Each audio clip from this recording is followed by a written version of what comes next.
So లక్షణాల విషయానికి వచ్చేటప్పుడు పెయిన్ ఏ రకంగా ఉంటుంది ఏంటి దాన్ని బట్టి కనుక్కొని మనం అప్రోచ్ అవడమే ఉంటుంది. సో ట్రీట్మెంట్ పరంగా మనం చూసుకునేటప్పుడు సో డయాగ్నోస్ చేయడానికి ఏమేమి టెస్టులు ఉంటాయి అండ్ ట్రీట్మెంట్ పరంగా చూసుకునేటప్పుడు ఒకవేళ ఎవరికైనా ఫ్రాక్చర్ అయితే అసలు అక్కడ సర్జరీ చేయడానికి ఆప్షన్ అనేది ఉంటుందా? సో ఫస్ట్ థింగ్ డయాగ్నోసిస్ అంటే ఫస్ట్ థింగ్ మెయిన్గా వాళ్ళు చెప్పే సిమ్టమ్స్ బట్టి ఒక కంక్లూజన్కి వచ్చేయచ్చు. టిపికల్ సిమ్టమ్స్ హార్డ్ సర్ఫేస్ మీద కూర్చొని లేస్తున్నప్పుడు నొప్పి అంటారు.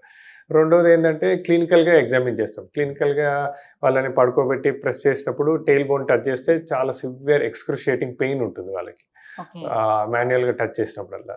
సో ఇంకా తర్వాత ఏంటంటే ఫర్దర్గా ఒకటి ఎక్స్రే చేస్తాము. ఎక్స్రేలో మనకి ఏంటంటే ఏమైనా డిస్లొకేట్ అయిందా, టెయిల్ బోన్లో ఏమైనా డిఫార్మిటీ ఉందా, ఏమైనా ప్రాబ్లమ్స్ ఫ్రాక్చర్స్ ఉన్నారో తెలుస్తుంది.